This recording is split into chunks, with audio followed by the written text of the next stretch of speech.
Okay, so we are back. I am sorry, friends, to those of you who have missed me between Stanley Cup and political debates. I took a couple of nights off, but we are back and ready to read 3 chapters today of the Scarlet Letter.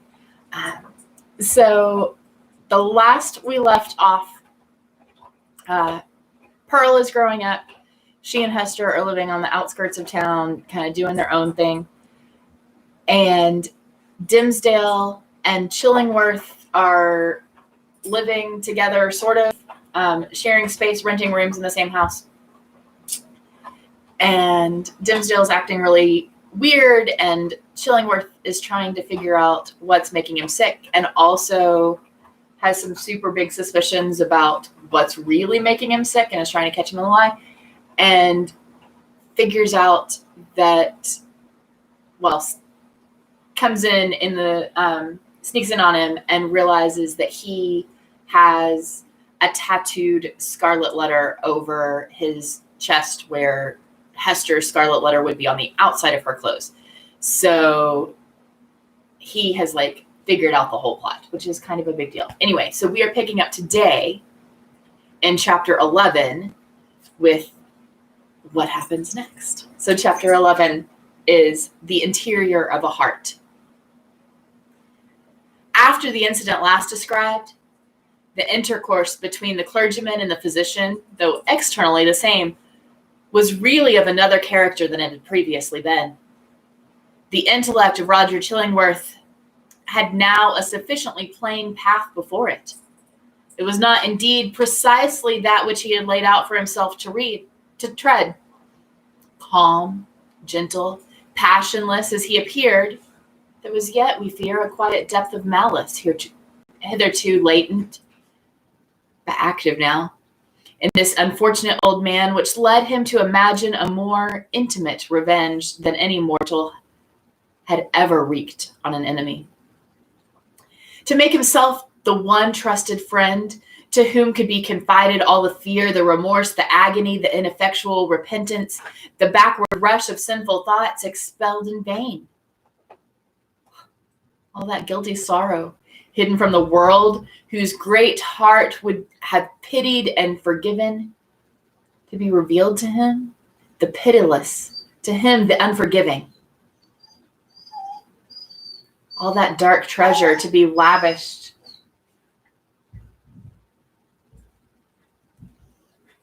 on the very man to whom nothing else could so adequately pay the depth of vengeance. Q. The clergyman, shy, insensitive, reserved, had balked this scheme. Roger Chillingworth, however, was inclined to be hardly, if at all, less satisfied with the aspect of affairs, which Providence, using the avenger and his victim for its own purposes, and perchance pardoning where it seemed to most to punish, had substituted for his black devices. A revelation, he could almost say, had been granted to him. It mattered little for his object whether the celestial or from another region. By its aid in all the subsequent relations betwixt him and Mr. Dimsdale, not merely the external presence, but the very inmost soul of the latter, seemed to be brought out before his eyes so that he could see and comprehend its every movement. He became thenceforth not a spectator only, but a chief actor in the poor minister's interior world. He could play upon him as he chose. Would he arouse him with a throb of agony? The victim was forever on the rack. It needed only to know the spring that controlled the engine, and the physician knew it well. Would he startle him with sudden fear? As at the waving of a magician's wand, uprose a grisly phantom, uprose 1,000 phantoms in many shapes of death or more awful shame, all flocking around about the clergyman and pointing with their fingers at his breast. All this was accomplished with a subtlety so perfect that the minister, though he had constantly a dim perception of some evil influence watching over him, could never gain a knowledge of its actual nature. True, he looked doubtfully, fearfully, even at times with horror and bitterness of hatred at the deformed figure of the old physician. His gestures, his gait, his grizzled beard, his slightest and more indifferent acts, the very fashion of his garments, were odious in the clergyman's sight, a token implicitly to be relied on of a deeper antipathy in the breast of the latter than he was willing to acknowledge in himself. For, as it was impossible to assign a reason for such distrust and abhorrence, so Mr. Dimmesdale, conscious that the poison of one morbid spot was infecting his heart's entire substance, attributed all his presentiments to no other cause. He took himself to task for his bad sympathies in reference to Roger Chillingworth, disregarded the lesson that he should have drawn from them, and did his best to root them out. And able to accomplish this, he nevertheless, as a matter of principle, continued his habits of social familiarity with the old man, and thus gave him constant opportunities for perfecting the purpose to which, poor forlorn creature that he was, and more wretched than his victim, the avenger had devoted himself. While thus suffering under bodily disease, and gnawed and tortured by some black trouble of the soul, and given over to the machinations of his deadliest enemy, the Reverend Mr. Dimmesdale had achieved a brilliant popularity in his sacred office. He won it indeed in great part by his sorrows. His intellectual gifts, his moral perceptions, his power of experiencing and communicating emotion were kept in a state of preternatural activity and by the prick and anguish of his daily life. His fame, though still on its upward slope, already overshadowed the sober reputations of his fellow clergymen, eminent as several of them were.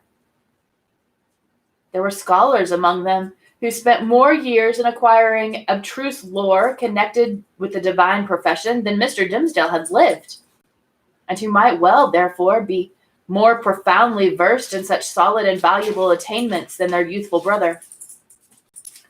There were men, too, of a sturdier texture of mind than his, and endowed with a far greater share of shrewd, hard iron and granite understanding, which duly mingled with a fair proportion of doctrinal ingredient, constitutes a highly respectable, efficacious, and an amiable variety of the clerical species. There were others, again, true saintly fathers, whose faculties had been elaborated by weary toil among their books and by patient thought, and etherealized, moreover, by spiritual communications with the better world, into which the purity of life had almost introduced these holy personages with their garments of mortality still clinging to them. All that they lacked was the gift that descended upon the chosen disciples of Pentecost, the tongues of name, symbolizing, it would seem, not the power of speech in foreign and unknown languages, but of the addressing of the whole human brotherhood in the heart's native language. These fathers, otherwise so apostolic, lacked heaven's last and rarest attestation of their office, the tongue of flame. They would have vainly sought, and they ever dreamed of seeking, to express the highest truths through the humblest medium of familiar words and images. Their voices came down afar and indistinctly from the upper heights where they habitually dwelt. Not improbably, it was to this latter class of men that Mr. Dimmesdale, by many of his traits of character, naturally belonged. To the high mountain peaks of faith and sanctity he would have climbed had not the tendency been thwarted by burden whatever it might be, of crime or anguish beneath which it was his doom to totter.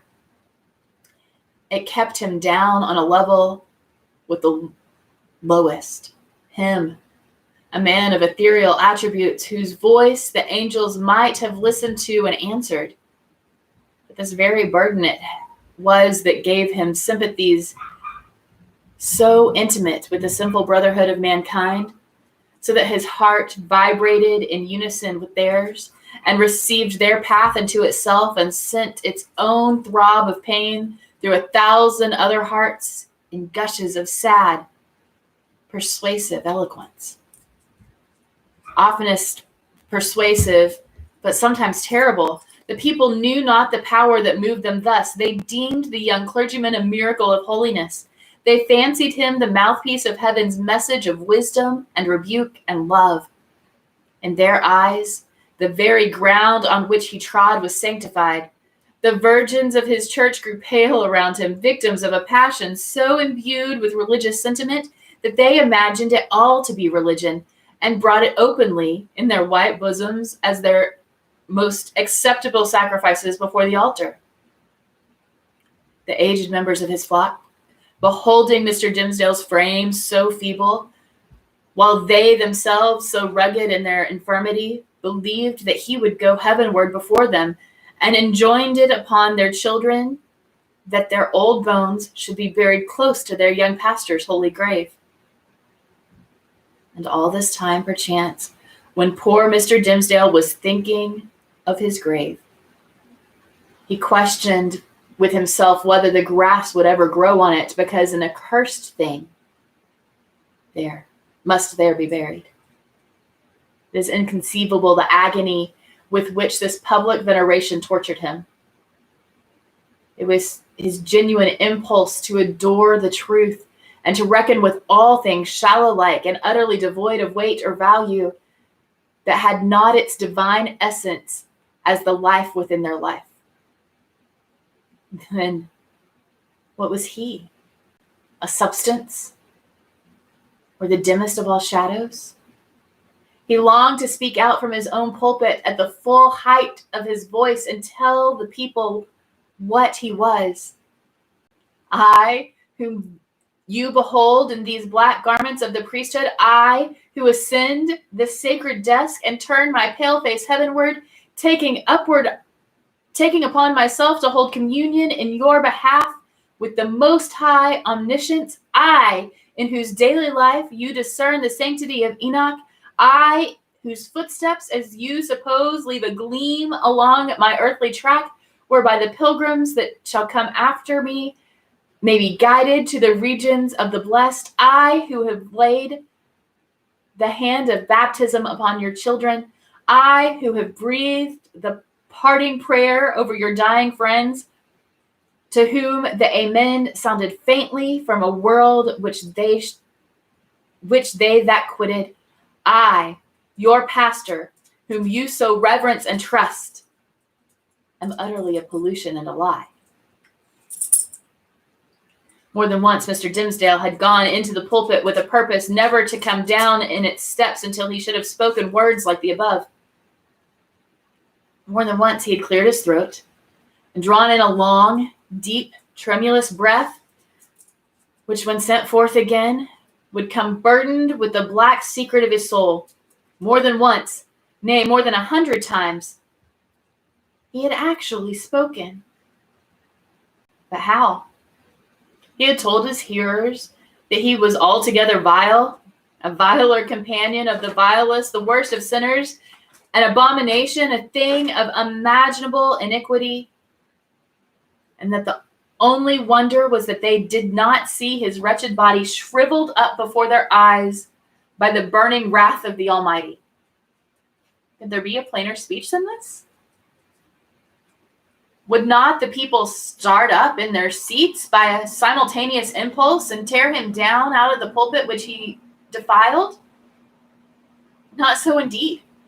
They heard it all, but did not reverence him but reverence him the more.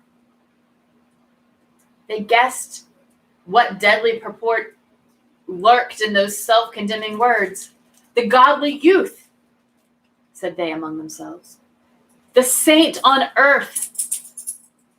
Alas, if he discerned such sinfulness in his own white soul, what horrid spectacle would he behold in thine or mine? The minister well knew, subtle but remorseful hypocrite that he was, the light in which his vague confession would be viewed. He had striven to put a cheat upon himself by making the avowal of a guilty conscience,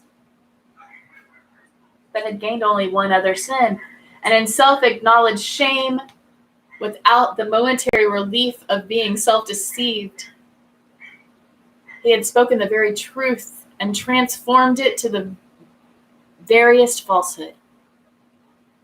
And yet, by the constitution of his nature, he loved the truth and loathed the lie, as few men ever did. Therefore, above all else, he loathed his miserable self. His inward trouble drove him to practices more in accordance with the old, corrupted faith in Rome than with the better light of the church in which he had been born and bred. In Mr. Dimsdale's secret closet, under lock and key, there was a bloody scourge. Oftentimes, this Protestant and Puritan divine had plied it on his own shoulders, laughing bitterly at himself all the while, and smiting so much the more pitilessly because of that bitter laugh. Was his custom too, as it has been that of many other pious Puritans, to fast, not however like them, in order to purify the body and render it the fitter medium of celestial illumination, but rigorously, and until his knees trembled beneath him as an act of penance. He kept vigils, likewise, night after night, sometimes in utter darkness, sometimes with a glimmering lamp, and sometimes viewing his own face in a looking-glass by the most powerful light which he could throw upon it. He thus typified the constant introspection wherewith he tortured, but could not purify himself. In these lengthened vigils, his brain often reeled, and visions seemed to flit before him, perhaps seen doubtfully, but by a faint light of their own in the remote dimness of the chamber, and more vividly and close beside him within the looking-glass. Now it was a herd of diabolic shapes that grinned and mocked at the pale minister and beckoned him away with them. Now a group of shining angels who flew upward heavily, a sorrow-laden, but grew more ethereal as they rose. Now came the dead friends of his youth, and his white-bearded father with a saint-like frown, and his mother turning her face away as she passed by. Ghost of a mother, thinnest fantasy of a mother, methinks she might have thrown a pitying glance towards her son.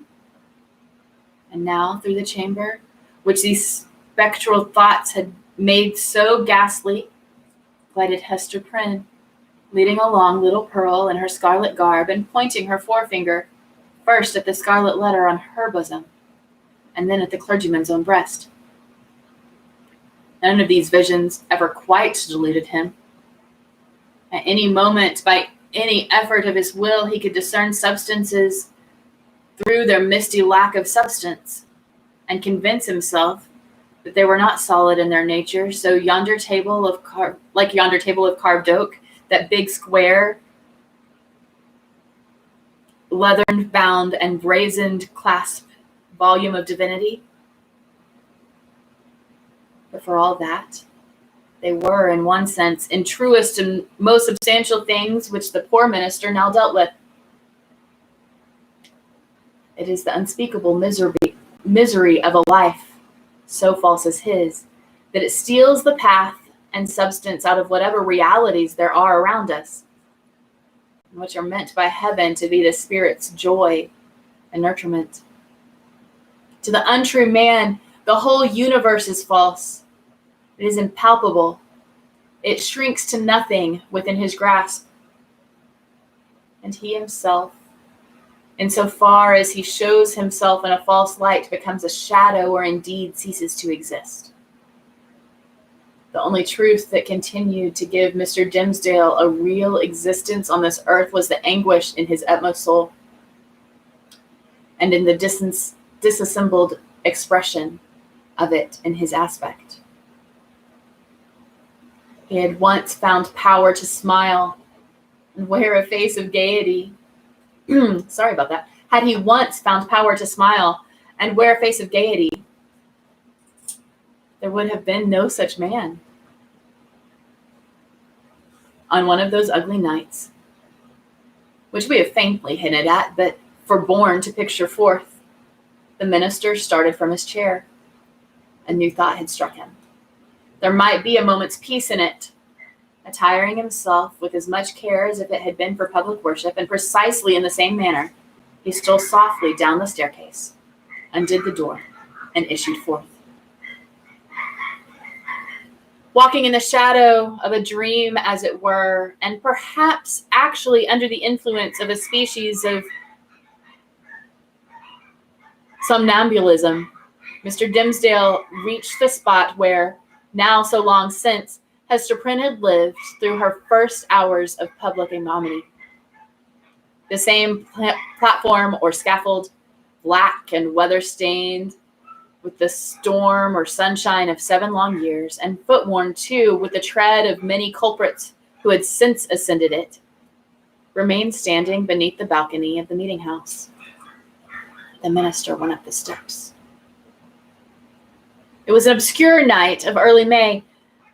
An unwearied pall of cloud muffled the whole expanse of sky from zenith to horizon. If the same multitude which had stood as eyewitnesses while Hester Prynne sustained her punishment could now have been summoned forth, they would have discerned no face above the platform, nor hardly the outline of a human shape in the dark gray of the midnight. But the town was all asleep. There was no peril of discovery. The minister might stand there, if it so pleased him, until morning should redden in the east, without the other risk than the dank and chill night air would creep into his frame and stiffen his joints with rheumatism and clog his throat with a catarrh and a cough, thereby defrauding the expectant audience of tomorrow's prayer and sermon. No eye could see him, save that ever wakeful one which had sent him in his closet wielding the bloody scourge. Why then had he come hither? A mockery indeed, but in which angels blushed and wept, while fiends rejoiced with jeering laughter.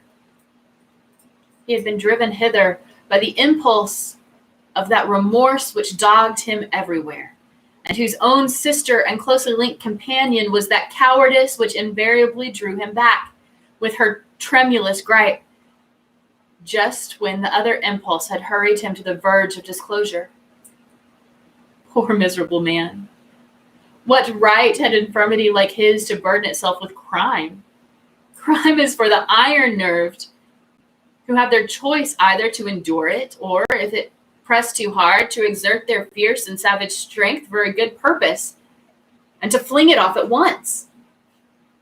This feeble and most sensitive of spirits could do neither, yet continually did one thing or another which intertwined in the same inextricable knot, the agony of heaven-defying guilt and vain repentance.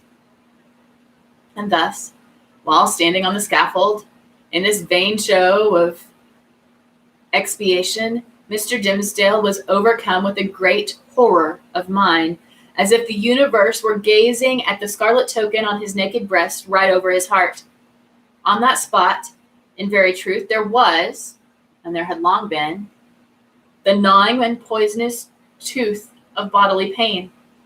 Without any effort of his will, the power to restrain himself, he shrieked aloud, an outcry that went pealing through the night and was beaten back from one house to another and reverberated from the hills in the background, as if the company of devils, detecting so much misery and terror in it, had made a plaything of the sound and were bandying it to and fro.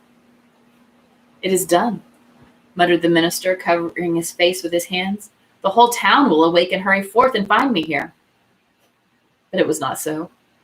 The shriek had perhaps sounded with a far greater power to his own startled ears than it actually possessed. The town did not awake, or if it did, the drowsy slumberers mistook the cry for either something frightful in a dream, or for the noise of witches whose voices at that period were often heard to pass over the settlements or lonely cottages as they rode with Satan through the air. The clergyman, therefore, hearing no symptoms of disturbance, uncovered his eyes and looked about him. One of the chamber windows of the Governor Bellingham's mansion, which stood at some distance on the line of another street, had beheld the appearance of the old magistrate himself with a lamp in his hand, a white nightcap on his head, and a long white gown enveloping his figure. He looked like a ghost evoked unseasonably from the grave. The cry had evidently startled him. At another window at the same house, moreover, appeared old Mistress Hibbins, the governor's sister, also with a lamp, which, even thus far off, revealed the expression of her sour and discontented face. She thrust forth her head from the lattice and looked anxiously upward. Beyond the shadow of a doubt, this venerable witch lady had heard Mr. Dimmesdale's outcry and interpreted it with its multitudinous echoes and reverberations as the clamor of the fiends and night hags with whom she was well known to make excursions into the forest. Detecting the gleam of Governor Bellingham's lamp, the old lady quickly extinguished her own and vanished. Possibly she went up among the clouds. The minister saw nothing further of her motions.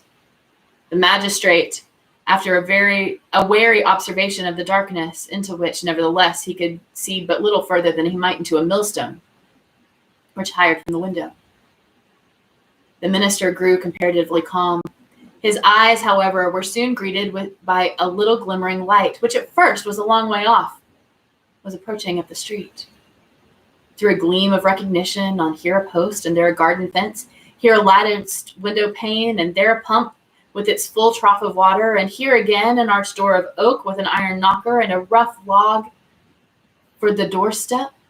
The Reverend Mr. Dimmesdale noted all of these minute particulars, even while firmly convinced that the doom of his existence was stealing onward in the footsteps which he now heard, and that the gleam of the lantern would fall upon him in a few moments more and reveal his long-hidden secret. As the light drew nearer, he beheld, within its illuminated circle, his brother clergyman, or, to speak more accurately, his professional father, as well as highly valued friend, the Reverend Mr. Wilson, who, as Mr. Dimmesdale now conjectured, had been praying at the bedside of some dying man. And so he had.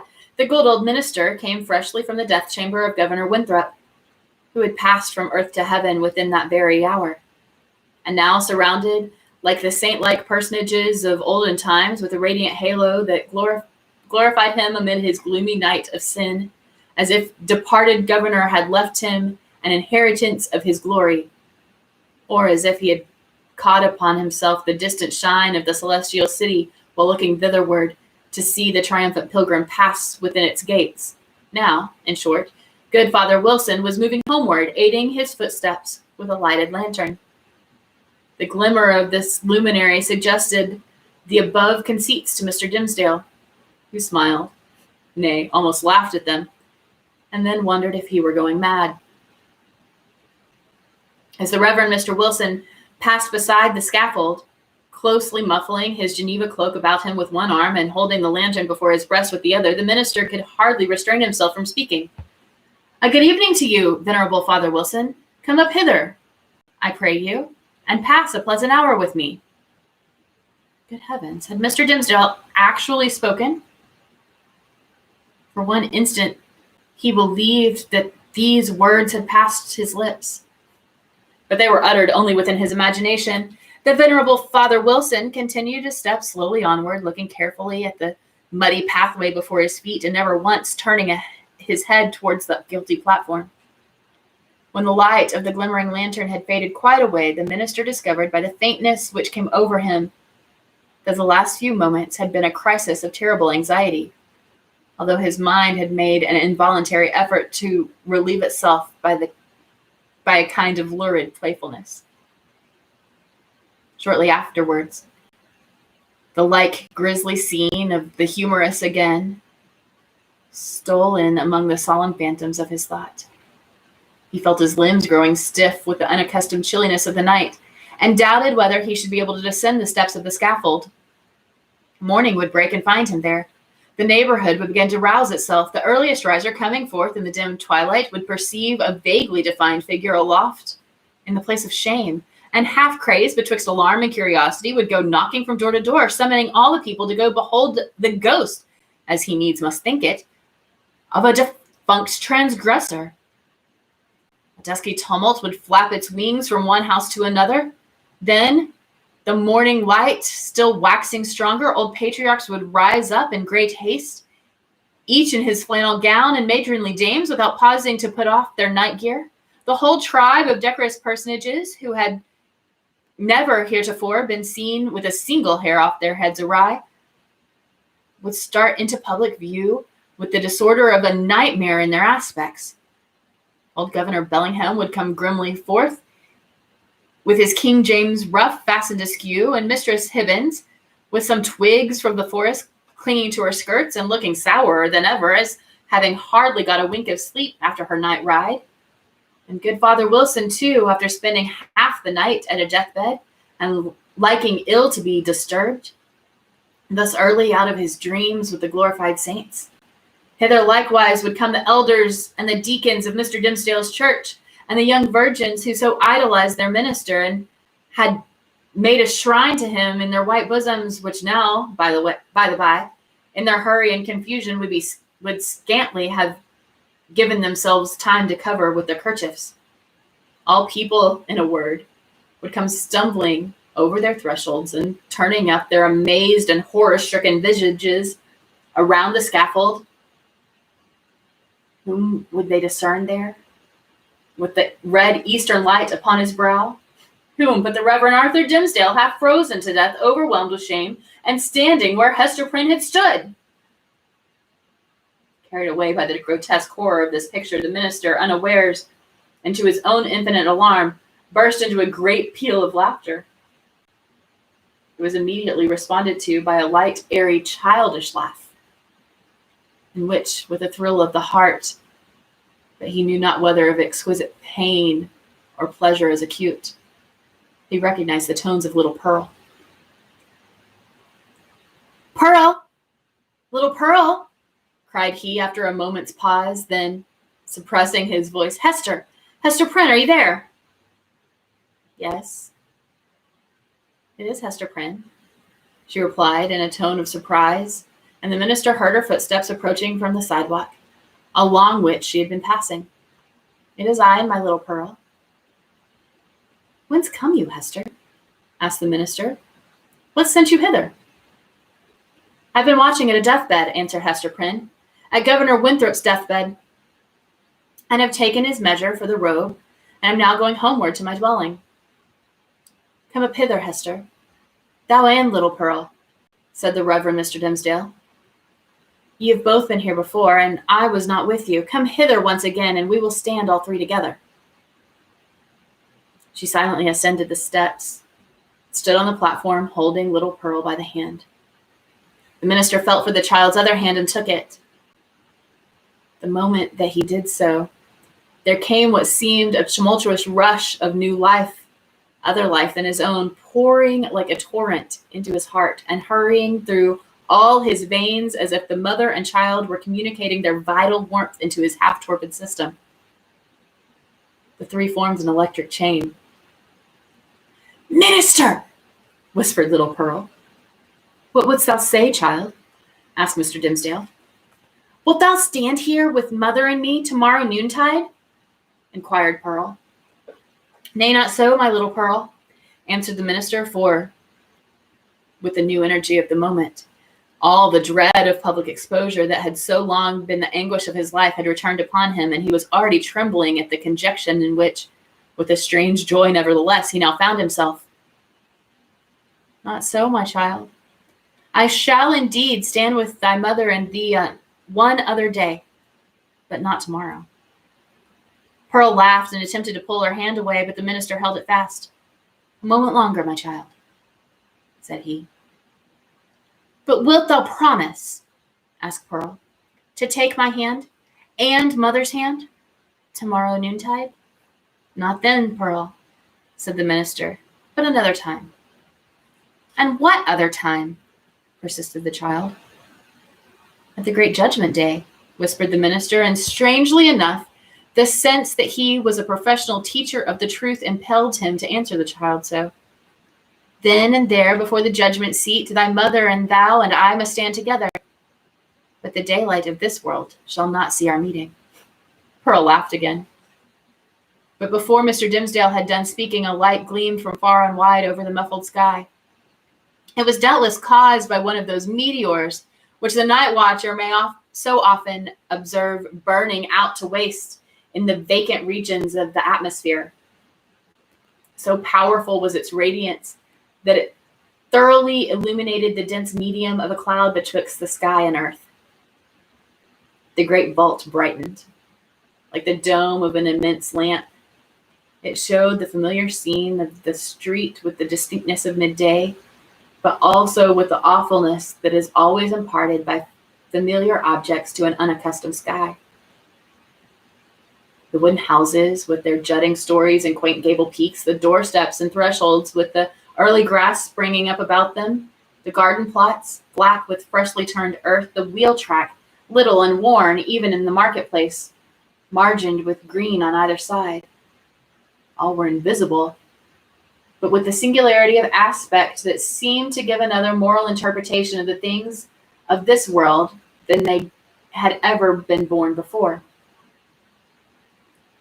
And there stood the minister, with his hand over his heart, and Hester Prynne with the embroidered letter glimmering on her bosom, and little Pearl, herself a symbol, and the connecting link between these two.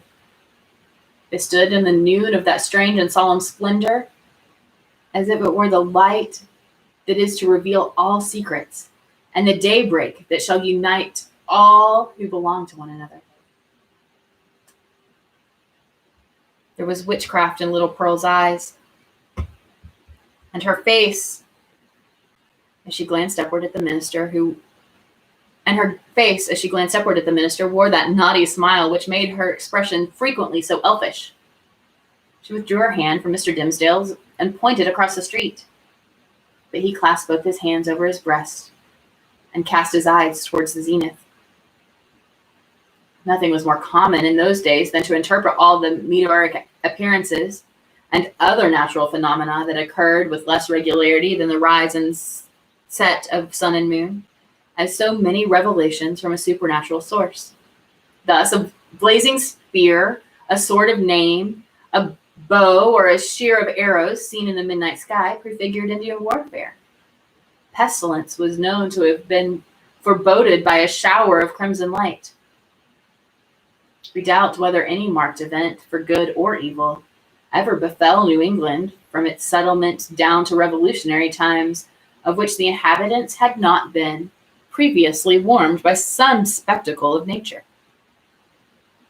Not seldom, it had been seen by multitudes. Oftener, however, its credibility rested on the faith of some lonely eyewitness who beheld the wonder through the colored, magnifying, and distorted medium of his imagination and shaped it more distinctly in an afterthought.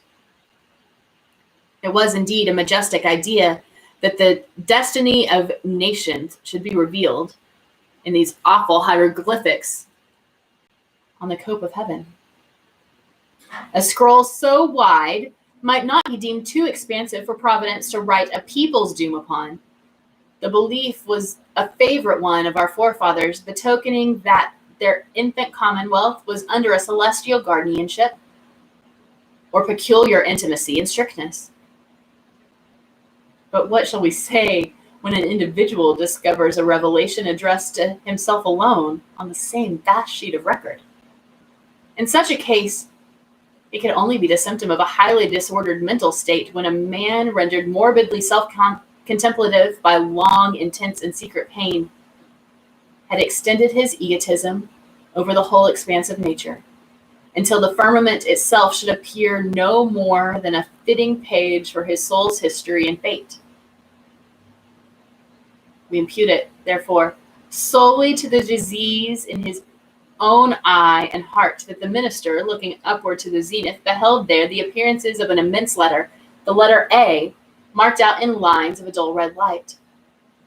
Not but the meteor may have shown itself at that point burning duskily through the veil of cloud, but with no such shape as his guilty imagination gave it, or at least with so little definiteness that another's guilt might have seen another symbol in it.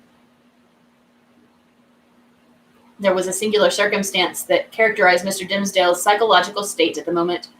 All that time he gazed upwards at the zenith, he was nevertheless perfectly aware that little Pearl was pointing her finger towards old Roger Chillingworth, who stood at no great distance from the scaffold. The minister appeared to see him, but with the same glance that discerned the miraculous letter. To his features, as to all other objects, the meteoric light imparted a new expression, or it might well be that the physician was not careful then, as he was at all other times, to hide the malevolence which he looked upon his victim. Certainly, if the meteor kindled up the sky and disclosed the earth with an awfulness that admonished Hester Prynne and the clergyman of the day of judgment, then might Roger Chillingworth have passed with them for the arch-fiend standing there with a smile and scowl to claim his own. So vivid was the expression and so intense the minister's perception of it that it seemed still to remain painted on the darkness after the meteor had vanished, with an effect as if the street and all things were at once annihilated. "Who's that man, Hester?" gasped Mr. Dimmesdale, overcome with terror. "I shiver at him. Dost thou know the man? I hate him, Hester." She remembered her oath and was silent. "I tell thee, my soul shivers at him," muttered the minister again. "Who is he? Who is he? Canst thou do nothing for me? I have a nameless horror of the man." "Minister," said little Pearl, "I can tell you who he is." "Quickly then, child," said the minister, bending his ear close to her lips. "Quickly, and as low as thou canst whisper." Pearl mumbled something into his ear that sounded indeed like human language, but was only such gibberish as children may be heard amusing themselves with by the hour together. At all events, if it involved any secret information in regard to old Roger Chillingworth, it was in a tongue unknown to the erudite clergyman, and did but increase the bewilderment of his mind. The elfish child then laughed aloud. "Dost thou mock me now?" said the minister. "Thou wast not bold, thou wast not true," answered the child. "Thou wast not promised to take my hand and mother's hand tomorrow noontide." "Worthy sir," answered the physician, who had now advanced to the foot of the platform, "pious Mr. Dimmesdale, can this be you? Well, well, indeed. We men of study, whose heads are in our books, have need to be straitly looked after. We dream in our waking moments and walk in our sleep. Come, good sir, and my dear friend, I pray you let me lead you home." "How knewest you that I was here?" asked the minister fearfully. "Verily and in good faith," answered Roger Chillingworth, "I knew nothing of the matter. I had spent the better part of the night at the bedside of worshipful Governor Winthrop, doing what my poor skill might to give him ease. He going home to a better world, I likewise was on my way homeward, when this light shone out. Come with me, I beseech you, reverend sir, else you will be poorly able to do Sabbath duty tomorrow. Ha ha! See now how they trouble the brain. These books! You should study less, good sir, and take a little pastime, or these night whimsies will grow upon you." "I will go home with you," said Mr. Dimmesdale. With a chill despondency, like one awakening, all nerveless from an ugly dream, he yielded himself to the physician and was led away. The next day, however, being the Sabbath, he preached a discourse which held the richest and the most powerful and the most replete of heavenly influences that had ever proceeded from his lips. Souls, it is said, more souls than one, were brought to the truth by the efficacy of that sermon and vowed within themselves to cherish a holy gratitude towards Mr. Dimmesdale throughout the long hereafter. But as he came down the pulpit steps, the gray-bearded sexton met him, holding up a black glove, which the minister recognized as his own. "It was found," said the sexton, "this morning on the scaffold where the evildoers are set up to public shame. Satan dropped it there. I take it, intending a scurrilous jest against your reverence. But indeed, he was just blind and foolish, as he ever and always is. A pure hand needs no glove to cover it." "Thank you, my good friend," said the minister gravely, but startled at heart, for so confused was his remembrance that he had almost brought himself to look at the events of the past night as visionary. "Yes, it seems to be my glove indeed. And since Satan saw fit to steal it, your reverence must needs handle him without gloves henceforward," remarked the old sexton, grimly smiling. "But did your reverence hear of the portent which was seen last night? A great red letter in the sky, the letter A, which we interpret to stand for angel, for our good Governor Winthrop was made an angel this past night. It was doubtless held fit that there would be some notice thereof." "No," answered the minister, "I had not heard of it." Chapter 13, another view of Hester. In her late and singular interview with Mr. Dimmesdale, Hester Prynne was shocked at the condition to which she found the clergyman reduced. His nerves seemed absolutely destroyed. His moral force was abased into more than childish weakness. It groveled helpless on the ground. Even while his intellectual faculties retained their pristine strength, or had perhaps acquired a morbid energy which disease only could have given them. With her knowledge of a train of circumstances hidden from all others, she could readily infer that, besides the legitimate action of his own conscience, a terrible machinery had been brought to bear, or was still operating, on Mr. Dimmesdale's well-being and repose.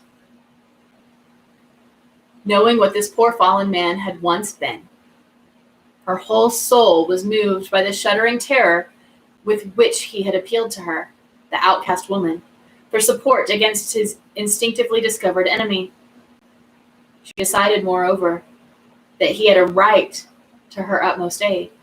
Little accustomed in her long seclusion from society to measure her ideas of right and wrong by any standard external to herself, Hester saw, or seemed to see, that there lay a responsibility upon her in reference to the clergyman which she owed to no other, nor to the whole world besides. The links that united her to the rest of humankind, links of flowers or silk or gold or whatever material, had all been broken. Here was an iron link of mutual crime, which neither he nor she could break. Like all other ties, it brought along with it its obligations. Hester Prynne did not now occupy precisely the same position in which we beheld her during the earliest periods of her ignominy. Years had come and gone. Pearl was now 7 years old. Her mother, with the scarlet letter on her breast, glittered in its fantastic embroidery, had long been a familiar object to the townspeople. As is apt to be the case when a person stands out in any prominence before a community and at the same time interferes neither with public nor individual interests and convenience, a species of general regard had ultimately grown up in reference to Hester Prynne. It is to the credit of human nature that, except where its selfishness is brought into play, it loves more readily than it hates. Hatred by a gradual and quiet process will even be transformed to love unless the change be impeded by a continually new irritation of the original feeling of hostility.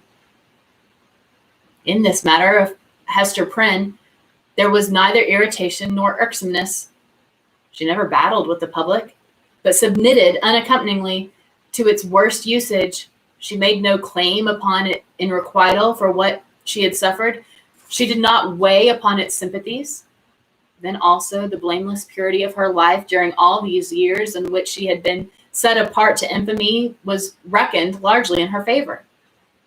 With nothing now to lose, in the sight of mankind, and with no hope and seemingly no wish of gaining anything, it could only be a genuine regard for virtue that had brought back the poor wanderer to its paths. It was perceived, too, that while Hester never put forward even the humblest title to share in the world's privileges, further than to breathe the common air and earn daily bread for little Pearl and herself by a favorable labor of her hands, she was quick to acknowledge her sisterhood with the race of man whenever benefits were to be conferred. None so ready as she to give of her little substance to every demand of poverty, even though the bitter-hearted pauper threw back a gibe and requital of the food brought regularly to his door, or the garments wrought for him by the fingers that would have embroidered a monarch's robe. None so self-devoted as Hester, when pestilence stalked through the town. In all seasons of calamity, indeed, whether the general or of individuals, the outcast of society at once found her place. She came, not as a guest, but as a rightful inmate, to the household that was darkened by trouble, as if gloomy twilight were a medium in which she was entitled to hold intercourse with her fellow creatures. There glimmered the embroidered letter, with comfort in its unearthly ray.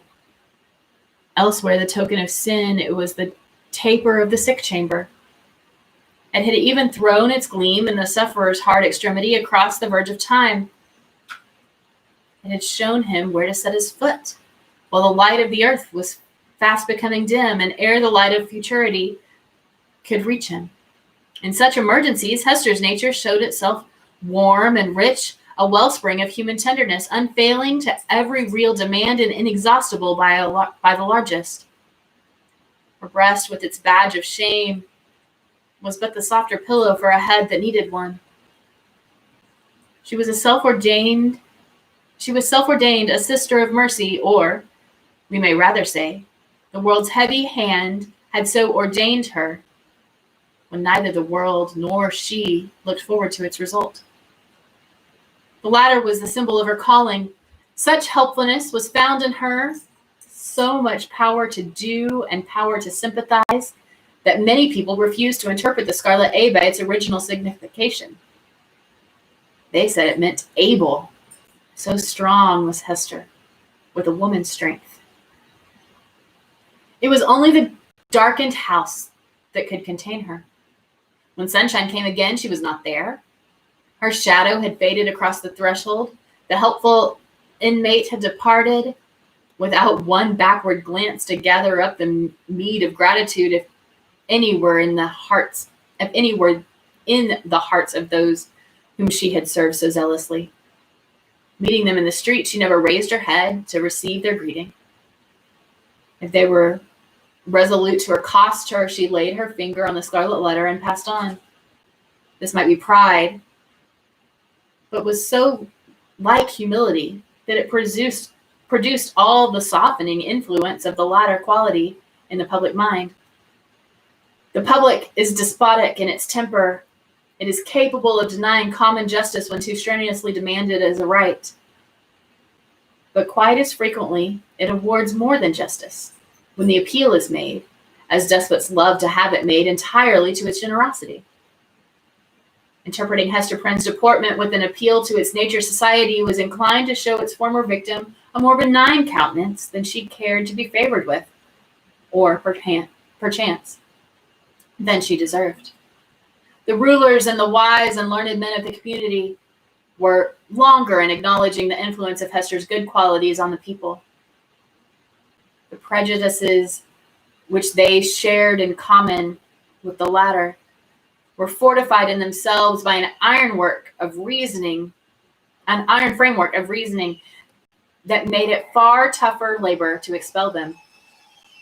Day by day, nevertheless, their sour and rigid wrinkles were relaxing into something which, in its due course of years, might grow to be an expression of almost benevolence. Thus it was with the men of rank on whom their eminent position imposed the guardianship of the public morals. Individuals in private life, meanwhile, had quite forgiven Hester Prynne for her frailty, nay, More, they had begun to look upon the Scarlet Letter as the token, not of that one sin for which she had borne the Scarlet Letter, for which she had borne so long and dreary a penance, but of her many good deeds since. Do you see that woman with the embroidered badge? They would say to strangers. It is our Hester, our town's own Hester, who is so kind to the poor and so helpful to the sick, so comfortable to the afflicted. Then, it is true, the propensity of human nature to tell the worst of itself when embodied in the person of another would constrain them to whisper the black scandal of bygone years. It was nonetheless a fact, however, that in the eyes of the very men who spoke thus, the Scarlet Letter had the effect of a cross on a nun's bosom. It imparted to the wearer a kind of sacredness which enabled her to walk securely amid all peril. Had she fallen among thieves, it would have kept her safe. It was reported and believed by many that an Indian had drawn his arrow against the badge, and that the missile struck it but fell harmless to the ground. The effect of the symbol, or rather the position in respect to society that was indicated by it, on the mind of Hester Prynne herself was powerful and peculiar. All the light and graceful foliage of her character had been withered up by this red-hot brand and had long ago fallen away, leaving a bare and harsh outline which might have been repulsive had she possessed friends or companions to be repelled by it. Even the attractiveness of her person had undergone a similar change. It might be partly owing to the studied austerity of her dress, and partly to the lack of demonstration in her manners. It was a sad transformation, too, that her rich and luxuriant hair had either been cut off or was so completely hidden by a cap that not a shining lock of it ever once gushed into the sunshine. It was due in part to all these causes, but still more to something else, that there seemed to be no longer anything in Hester's face for love to dwell upon, nothing in Hester's form, though majestic and statue-like, that passion could ever dream of clasping in its embrace, nothing in Hester's bosom to make it ever again the pillow of affection. Some attribute had departed from her, the permanence of which had been essential to keep her a woman. Such is frequently the fate and such the stern development of the feminine character and person. When the woman has encountered and lived through an experience of peculiar severity, if she be all tenderness, she will die. If she survive, the tenderness will either be crushed out of her or, and the outward semblance of it is the same, crushed so deeply into her heart that it can never show itself more. The latter is perhaps the truest theory. She who had once been a woman and ceased to be so might at any moment become a woman again if there were only a magic touch to effect the transfiguration. We shall see whether Hester Prynne were ever afterward so touched and so transfigured. Much of the marble coldness of Hester's impression was to be attributed to the circumstance that her life had turned in great measure from passion and feeling to thought. Standing alone in the world, alone as to any dependence on society and with little Pearl to be guided and protected, alone and hopeless of retrieving her position, even had she not scorned to consider it desirable, she cast away the fragments of a broken chain. The world's law was no law for her mind. It was an age in which the human intellect, newly emancipated, had taken a more active and wider range than for many centuries before. Men of the sword had overthrown nobles and kings. Men bolder than these had overthrown and rearranged, not actually, but within the sphere of theory, which was their most real abode, the whole system of ancient prejudice, wherewith was linked most of ancient principle. Hester Prynne imbibed the spirit. She assumed a freedom of speculation then common enough to be on the other side of the Atlantic, but which our forefathers, had they known it, would have held to be a deadlier crime than that stigmatized by the Scarlet Letter. In her loathsome cottage by the seashore, Thoughts visited her, such as dared to enter no other dwelling in New England. Shadowy guests that would have been as perilous as demons to their entertainer, could they have seen so much as a knocking at her door. It is remarkable that persons who speculate the most boldly often conform with the most perfect quietude to the external regulations of society. The thought suffices them, without investing itself in the flesh and blood of action. And so it seemed to be with Hester. Yet, had little Pearl never come to her from the spiritual world, it might have been far otherwise. Then she might have come down to us in history, hand in hand with Anne Hutchinson, as the foundress of a religious sect.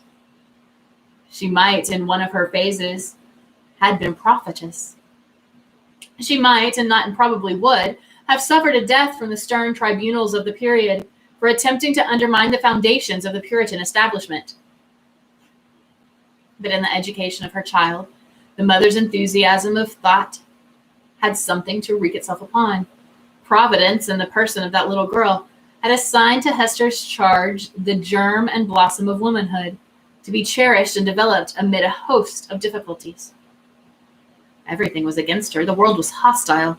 The child's own nature had something wrong in it, which continually betokened that she had been born amiss. The influence of her mother's lawless passion had often impelled Hester to ask in bitterness of heart whether it were for ill or good that the poor little creature had been born at all. Indeed, the same dark question often rose into her mind with reference to the whole race of womanhood. Was existence worth accepting, even to the happiest among them? As concerning her own individual existence, she had long ago decided in the negative and dismissed the point as settled.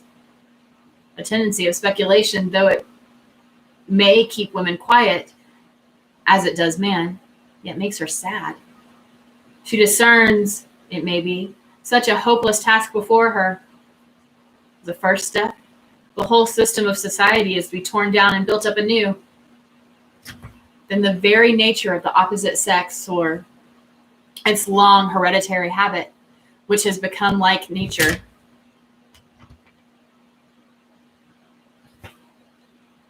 Sorry, I thought I skipped a page. Start that sentence over. Then, the very nature of the opposite sex, or its long hereditary habit, which has become like nature, is to be essentially modified before woman can be allowed to assume what seems fair and suitable position. Finally, all other difficulties being obviated, woman could not take advantage of these preliminary forms until she herself shall have undergone a still mightier change, in which perhaps the ethereal essence wherein she has her truest life will be found to have evaporated. A woman never overcomes these problems by an exercise of thought.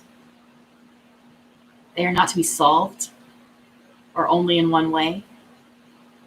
If our heart chance to come uppermost, they vanish.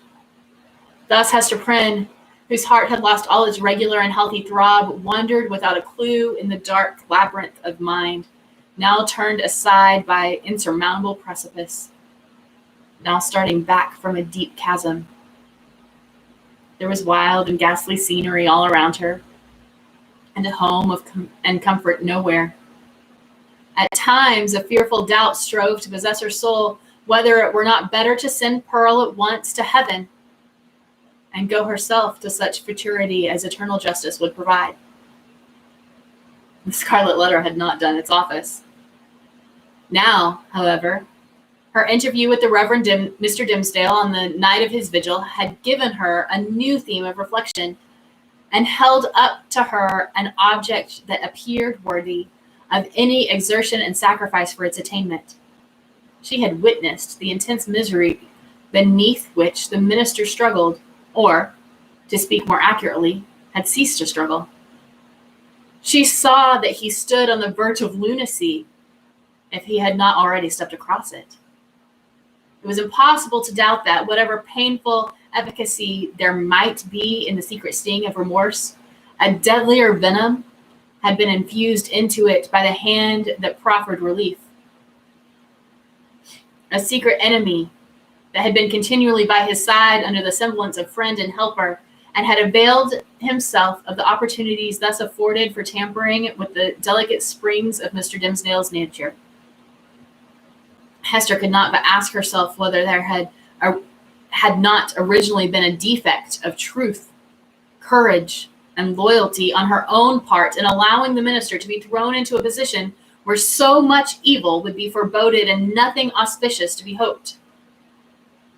Her only justification lay in the fact that she had been able to discern no method of rescuing him from a blacker ruin than had overwhelmed herself, except by acquiescing in Roger Chillingsworth's scheme of disguise. Under that impulse, she had made her choice and had chosen, as it now appeared, the more wretched alternative of the two. She determined to redeem her error as far as it might be possible. Strengthened by years of hard and solemn trial, she felt herself no longer so inadequate to cope with Roger Chillingworth as on that night, abased by sin and half maddened by the ignominy that was still new, when they had talked together in the prison chamber. She had climbed her way since then to a higher point. The old man, on the other hand, had brought himself nearer to her level, or perhaps below it, by the revenge which he had stooped for. In fine, Hester Prynne resolved to meet her former husband and do what might be in her power for the rescue of the victim on whom he had so evidently set his gripe. The occasion was not long to seek. One afternoon, walking with Pearl in the retired part of the peninsula, she beheld the old physician, with a basket on one arm, a staff on the other hand, stooping along the ground in quest of roots and herbs to concoct his medicine withal. We'll pick up tomorrow, I promise.